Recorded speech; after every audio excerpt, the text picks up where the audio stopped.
everyone. Welcome to Risk Roundup.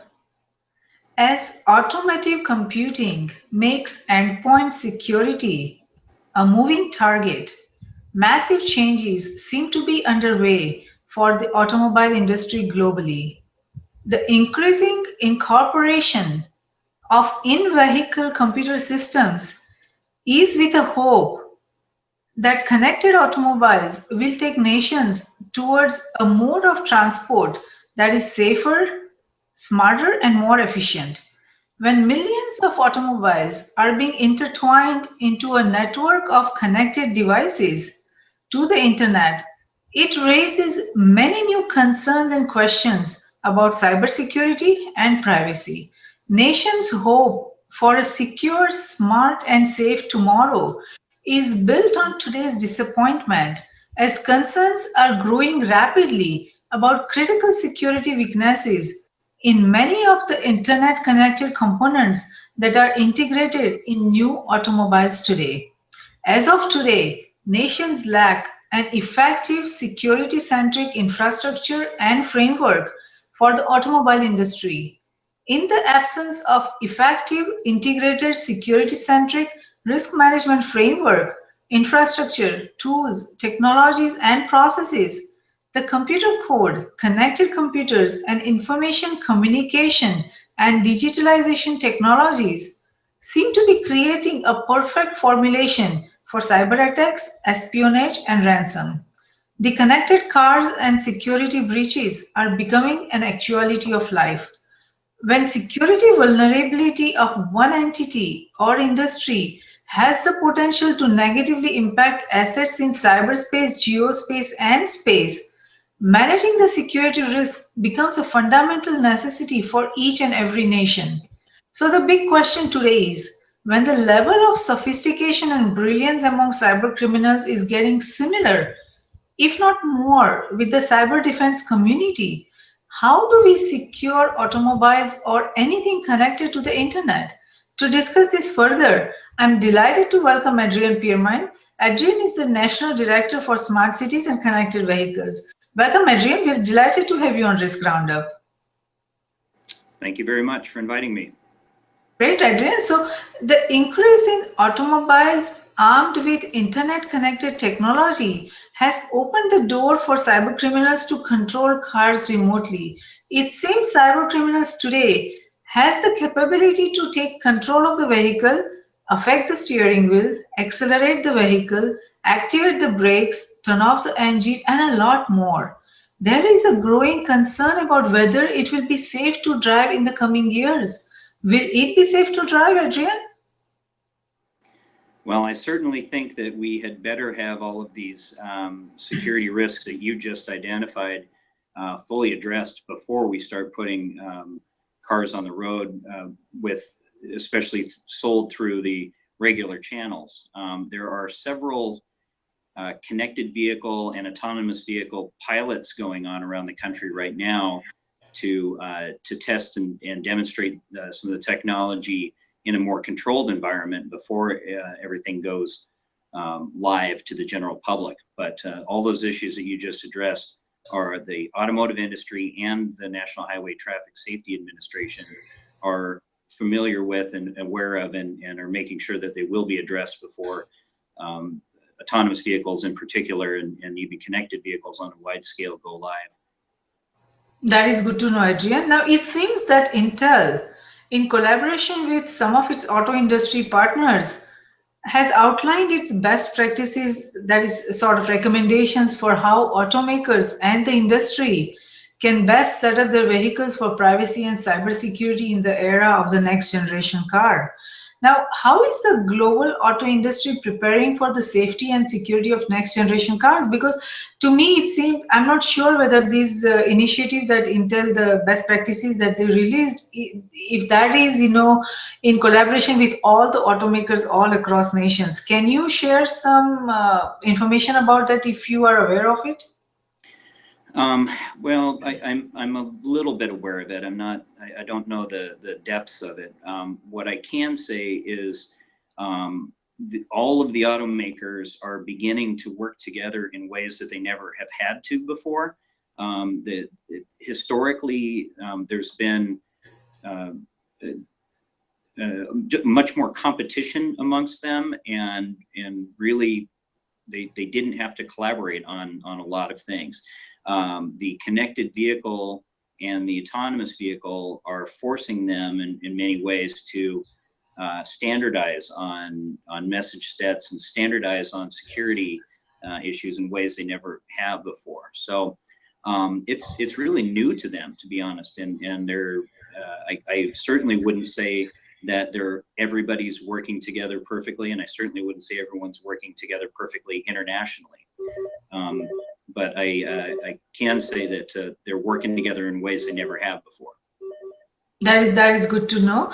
Now, there seems to be a growing list of cybersecurity risks to automobiles, malwares, trojans, and many different kinds of viruses and malwares are there. It is said that some of the biggest security issues automakers need to address today include creating a secure authentication system that ensures the various connected systems in a car are communicating with one another rather than an unknown outside source. So what are the industry efforts towards secure authentication systems? Can you, based on your experience and involvement, can you share some lights on that?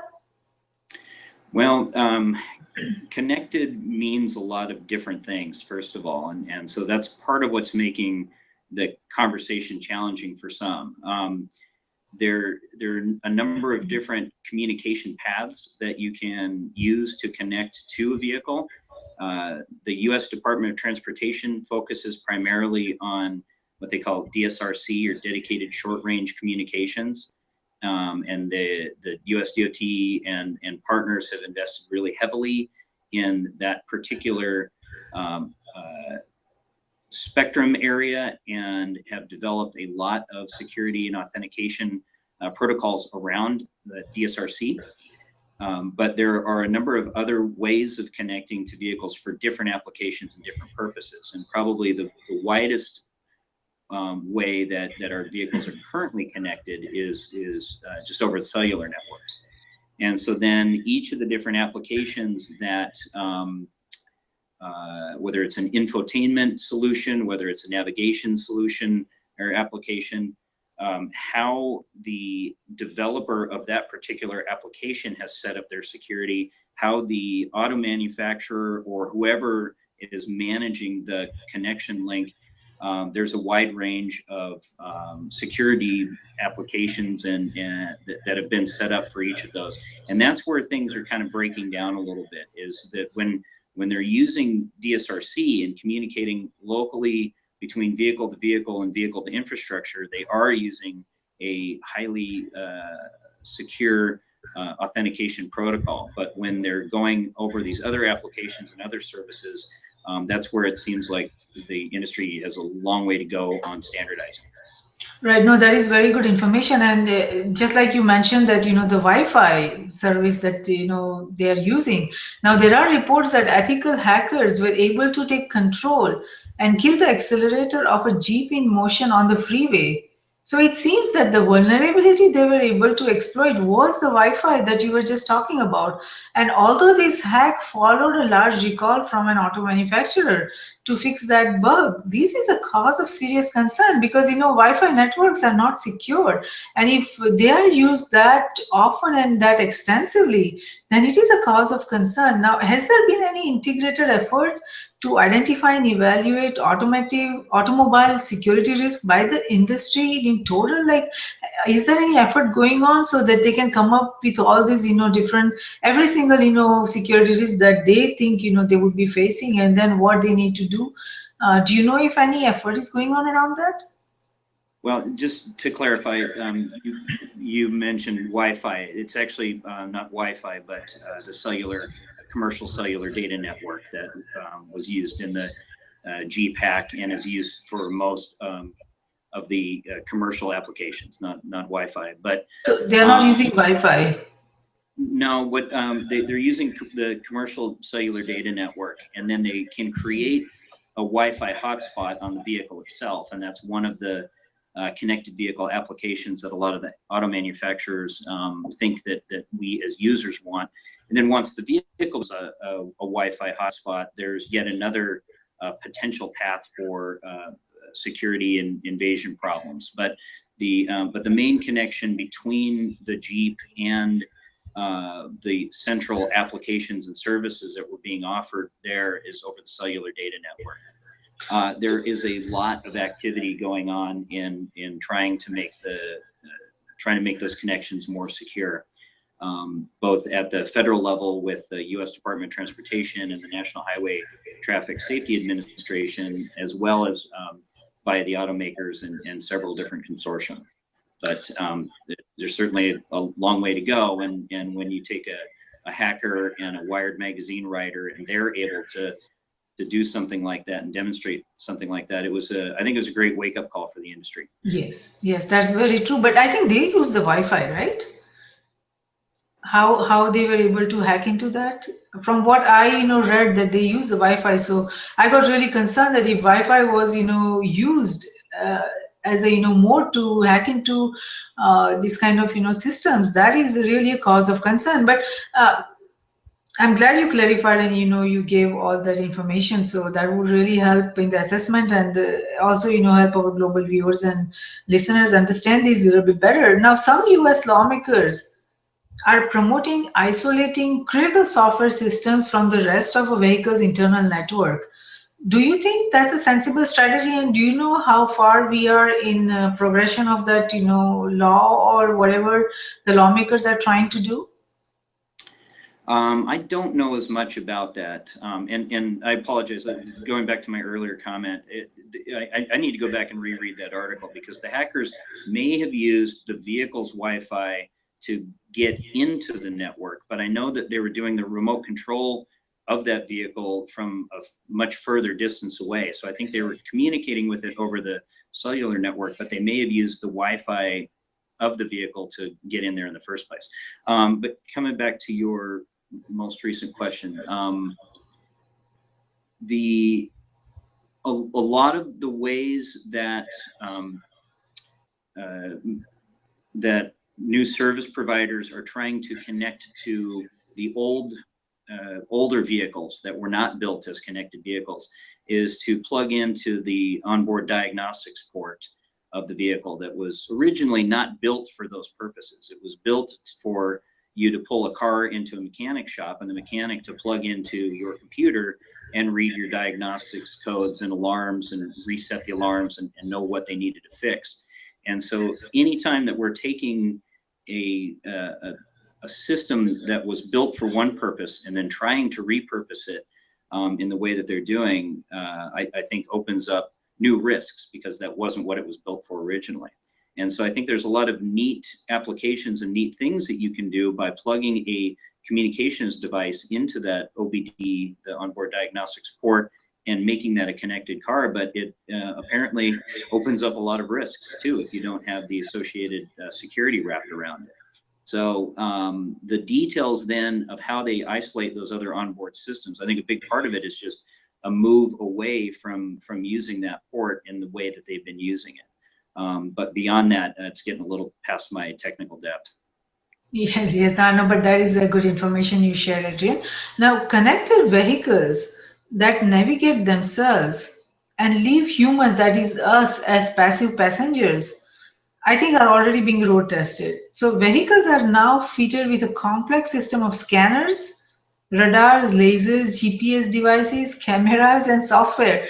So vehicles that drive themselves, it's anticipated that it will be on roads relatively very soon in near future. So while it remains uncertain how quickly the public will embrace self-driving vehicles, what happens when one does malfunction? Are there any scenarios that are being planned for that? Because once these vehicles, autonomous vehicles, connected cars and autonomous vehicles will be on the road, self-driving cars, it will be with the other cars that are driving on the road where humans are driving it. So are there and are there any scenario planning happening by the industry to anticipate what kind of challenges they would be facing if there is a malfunction? How, because that could, if there is a malfunction of an autonomous vehicle, that could have a very broad impact on the freeway or whichever road or communities that is happening. So how is this being addressed and planned, this kind of scenarios, challenges kind planning happening for with the industry? Okay, well, you actually brought up two or three different points within that question, and I'll try to peel them apart a little bit. One of the points that you brought up was the fact that under any prediction scenario of how fast autonomous vehicles are coming and the rate at which they're going to be introduced, and the percentages of the fleets that are going to be autonomous vehicles, you can either be on the optimistic side or the pessimistic side or whatever. But the fact of the matter is, for years, we're going to be driving in a mixed environment where some percentage of the cars have no automation, some percentage have partial automation, and some percentage are fully autonomous. And that is going to be a rough and strange time period, because autonomous vehicles don't drive like human beings. They're not as predictable in the sense that, well, they're totally predictable because they're following all the rules, and in a lot of cases, they're following the rules too much. And so humans are used to actually making eye contact with one another in a lot of cases, anticipating and defensive driving measures, all of these kinds of things that autonomous vehicles don't. And so when we drive differently than one another, it's gonna cause its own set of problems, and it's gonna just be a rough transition period for honestly decades probably. So that's one issue.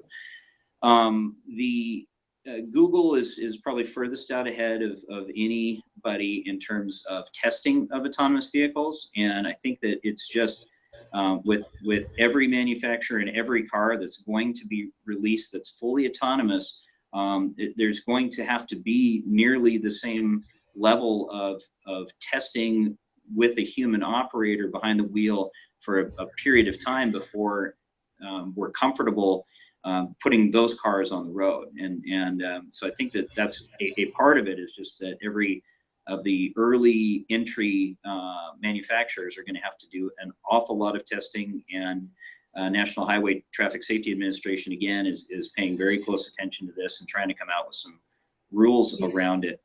One of the other interesting things that this brings up is that kind of like I was mentioning earlier, that the auto manufacturers haven't had to collaborate in the same way that they are now. The other interesting point there is that the owners, designers, builders, operators of the roadways haven't historically had to collaborate with the auto manufacturers in the past. They're just really, even though they seem to us as sort of general citizens to be two very closely related industries, they really were this one group builds the roads and the traffic signals, and this other group builds and sells cars, and they don't have to collaborate very much. As we move toward this new future with connected and autonomous vehicles, those two entities have to be communicating and coordinating in ways they never have before.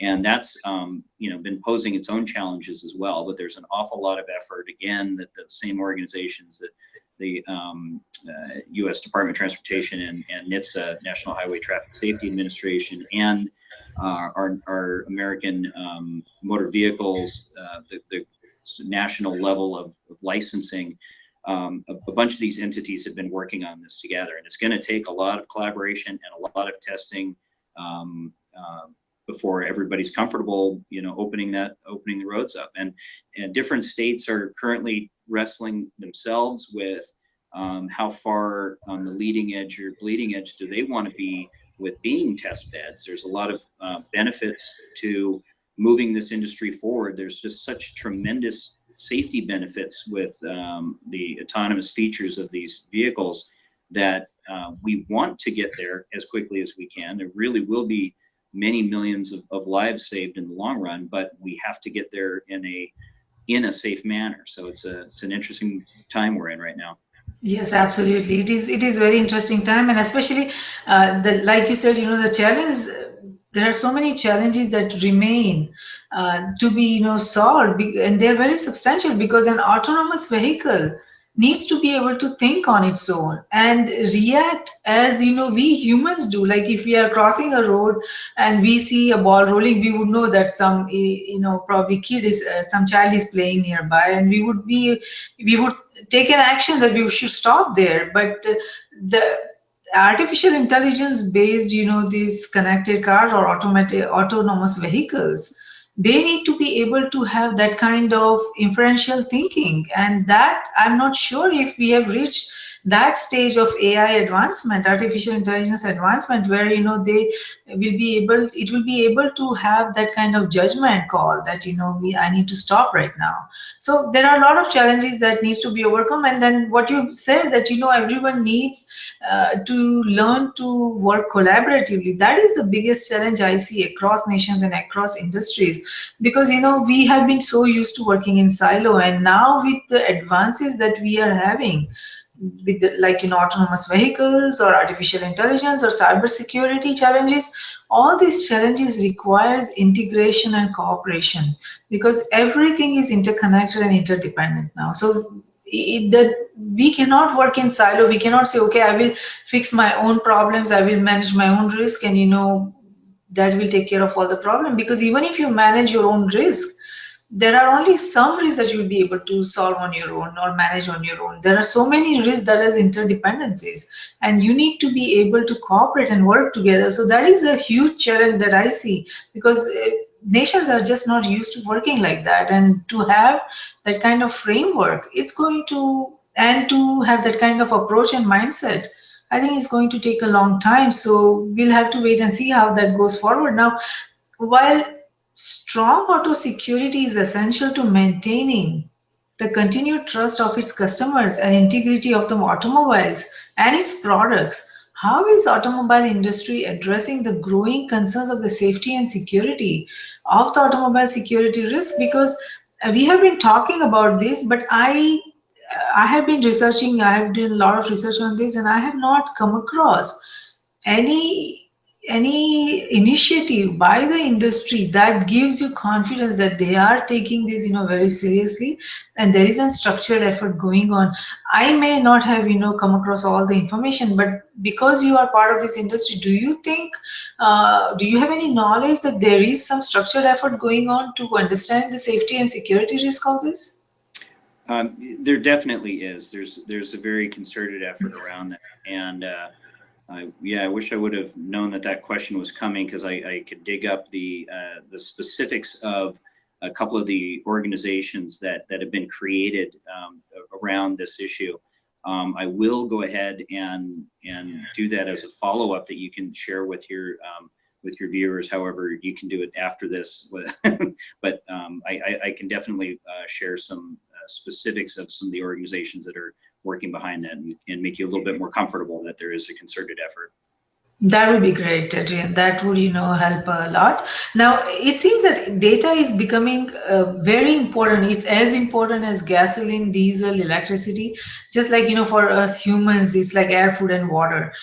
So now when it comes to driving a connected car today, the auto industry's effort to prioritize and provide functionality for information and data comes at the cost of critical security risks. Just like how the applications are being developed these days, in the cyberspace, everybody wants to provide functionality for their business or initiatives, and the security is not a priority in that. They just want to have the functions.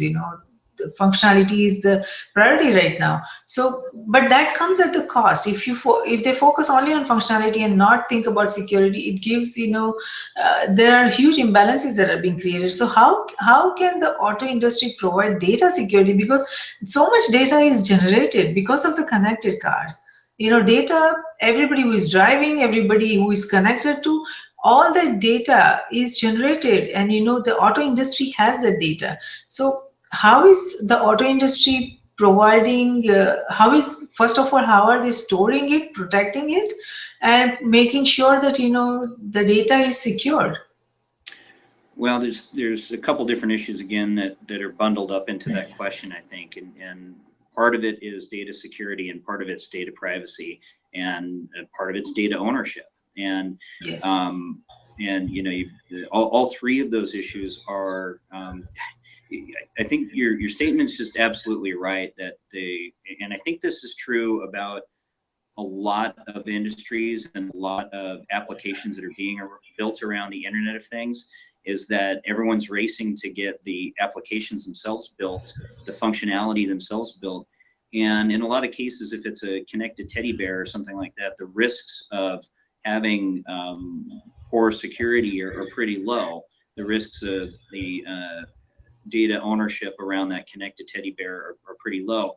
You get into the automobile industry, and lives are literally on the line.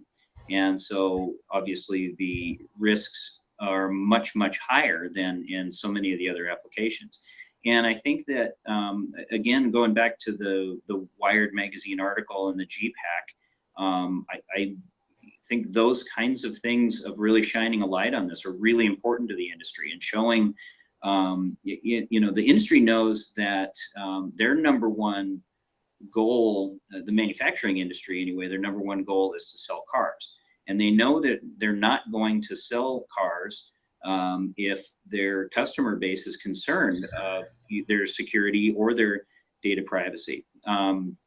So they know that anytime that an article comes out like this, it's hurting both the industry on the whole, and it's definitely hurting the particular manufacturers from a perception standpoint. So they have all the business incentive in the world to make sure that they get the security right, and that they're not the next ones that are written up in one of those articles. The data privacy and ownership are, I think, a little even more challenging, honestly, because they don't have necessarily the same business incentives. People aren't quite as adamant about their privacy and ownership of their data as they probably should be. And customers have proven that they're willing to give up a lot of privacy and a lot of data ownership if they feel like they're getting value out of the transaction. And that's kind of what Google has proven in a number of different fronts. So I don't know how well that answered your question, but I can say again that the combination of the business incentive on the security side with the movement that's already going on in the industry to make sure that they are developing good, robust security measures, I'm more confident that the security issues are going to get handled. I'm not as confident that the data ownership and privacy issues are going to be handled for some time to come. And I think that once some other issues start to come up where people are taking advantage of the data ownership and privacy issues, and then the articles start to come around that, then the automotive industry will have a little bit more incentive to figure that out. I do think as well that a number of the auto manufacturers have literally signed on to agreements about privacy and ownership. And so they're trying to be more transparent about that. I think a lot of folks are wondering how much the data ownership question is why Google is getting into the automotive industry and the self-driving car industry to begin with, because there's going to be amazing amounts of personal data that are available from those cars. So. Yes, I think the data is going to be at the center of, a lot of complex security challenges that we will be facing in the coming years, because, with the autonomous vehicles and connected cars, it's all the information will be there, where a person is living, where is he going, and there is so much more. Who is he talking to? Because everything is connected. And I think there are a lot of security risks right there, but there's also another big concern, Adrian, is that there are some devices available at the moment that can attack communication system of cars and allows a hacker to track, unlock, and start the vehicle.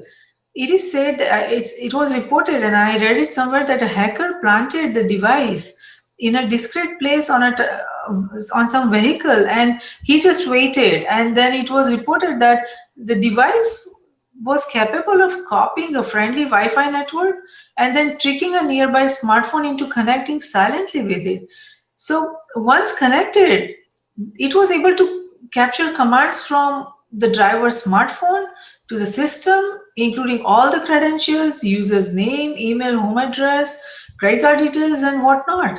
So this is a very critical security risk. If these are the kind of gaps that we have in the security of autonomous vehicles or connected cars, this is a cause of very serious concern, because how can you prevent such intrusions? Because hackers are equally smart, or probably sometimes much smarter than the people who are developing all these different uh, systems, autonomous vehicle system and connected cars and all. And they are just very smart and capable of figuring out how to find the gaps and how to create things by which we can easily capture all the information that we want. So how is the industry going to be able to prevent such intrusions if these kind of equipments are available? Well, I think what you said about the auto industry is true about almost all industries, and I'm sure that your other podcasts are saying many of these same things and talking about in every industry. I certainly wouldn't say that the hackers are smarter than the professionals that are working on the security side, but we certainly know that Some, I won't say all of them, but some are smarter, Adrian. Not all of them. And as you know, from the entire security industry, this is a constant challenge of trying to stay ahead of them. And and I think with like every other industry, part of it's going to be to make sure that the industry themselves are hiring some of those best hackers to constantly be trying to break the system. I think that again, the initiatives to standardize on a lot of the security protocols are going to help with a lot of this stuff. I think that that anytime that new systems and applications are being developed and new communication links are being developed, new security risks are being opened up, and hopefully, the hackers now are trying to do it to gain notoriety and be in the magazine articles, and not trying to do it for and that we can address as many of these issues as we can while it's not for people aren't doing it for safety reasons. But again, the auto industry has every business incentive in the world to get this figured out before these systems are too widely deployed in their cars, because if they don't, their competition will, and it's yet another reason why I will buy a Ford instead of a Toyota, or a Volvo instead of a whatever. So I think that the market will drive security innovation.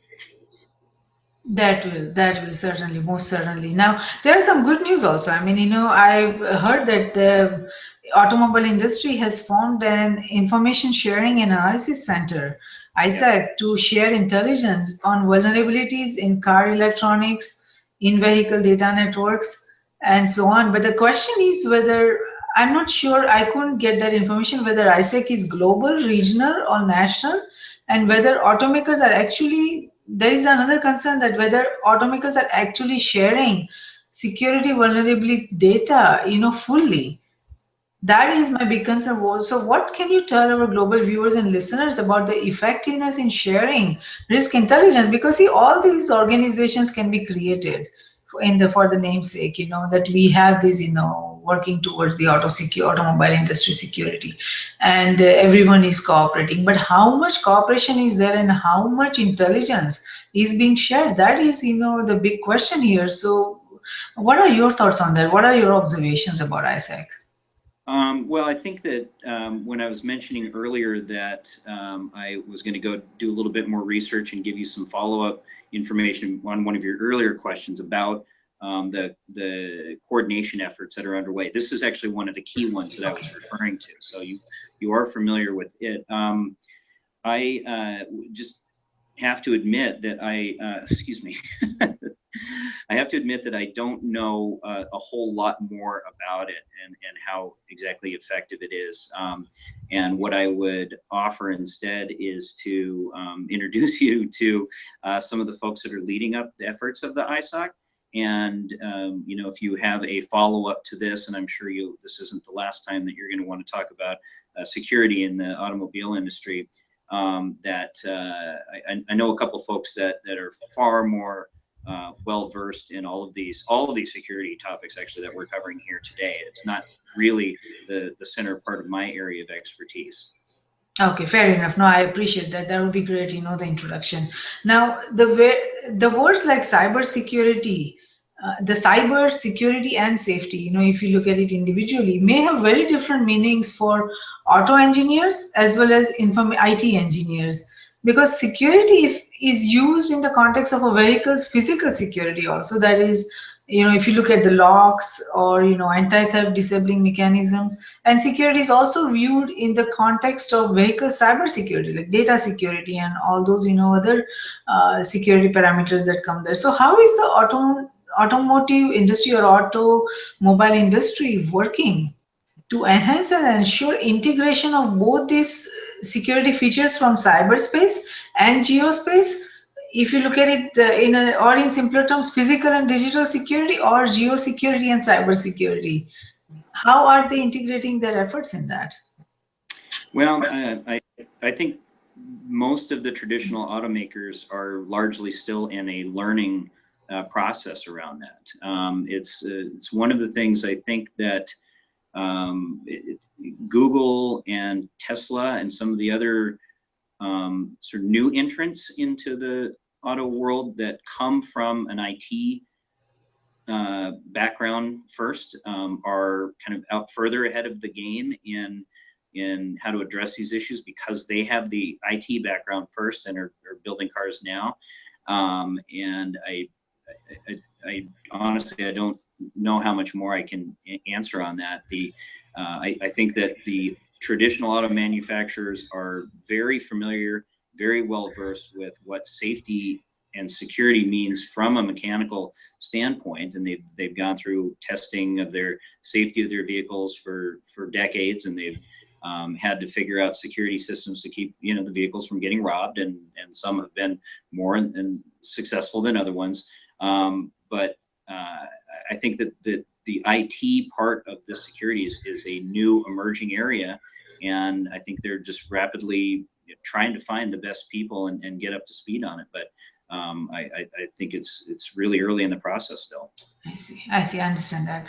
Now, it seems that some aftermarket parts suppliers and insurance companies have been lobbying policymakers to require automakers to disclose more and more information about proprietary systems that are behind the firewall in the connected cars, auto cars that are coming up. While there is importance of balancing access to information such as use of software to repair a vehicle, because as we go forward over the years, we have so many new softwares are necessary to operate the car because of the GPS and because of many other systems that are controlled by it. So the software used to repair a vehicle does not jeopardize. Then there is a need to maintain the security of vehicle system. So because see, unless people go take their cars to the authorized dealers, then they have that information about the software and all that. But if they go to some outside, repair shops or aftermarket parts suppliers, then they don't have access to that software. So how is the industry going to balance this security issue? Well, again, there's probably 2 or 3 different issues rolled up into that. One was what a lot of people aren't aware of is how many third-party providers are involved with the construction of an automobile in the more traditional automobile market. It's one of the advantages that Tesla has over the rest of the industry, is having sort of complete control over all of the parts and pieces and computers that are on that vehicle, whereas most of the auto manufacturing industry uses what they call tier 1 and tier 2 and even lower tier providers to provide so many of the components. So then the car is then assembled with all of these different devices, different computers, and different, you know, security levels from all of these different devices. And I think that as Tesla continues to grow as a company and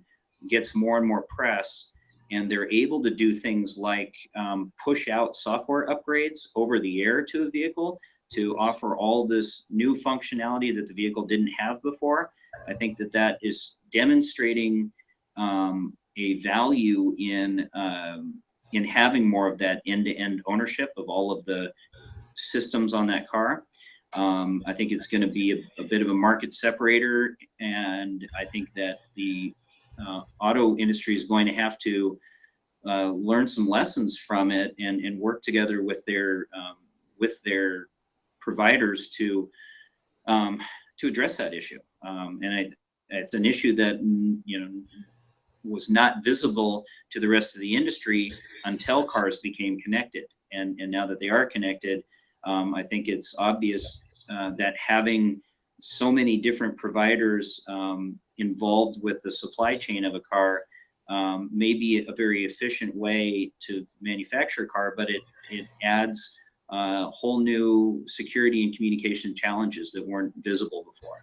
Yes, and I don't think that those issues are so overwhelming that the auto industry is going to go away from using their supply chain. I think that there's a lot of reasons that they're going to probably continue in the business model largely that they have, but they are going to have to figure out a combination of standards and just a lot better coordination among their partners to address these issues.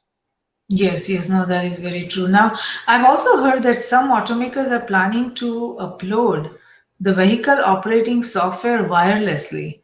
Now, if the wireless network is hacked, and it's very easy to hack wireless network, the damage that can be caused to large number of automobiles directly and other assets in geospace, you know, indirectly would be very significant. Isn't this a cause of concern to, you know, upload the vehicle operating software wirelessly? It's a cause of concern to think about uploading the operating system wirelessly if you have not addressed the security issues up front. Absolutely. This again is an area where I think it'd be interesting to dig deeper into Tesla, who's the first ones proving this model right now of uploading new functionality over the air, and how just finding out how they have addressed the security issues on their end. But absolutely, I mean, if the auto manufacturer has not addressed the security concerns, they have no business in uploading operating systems over the air.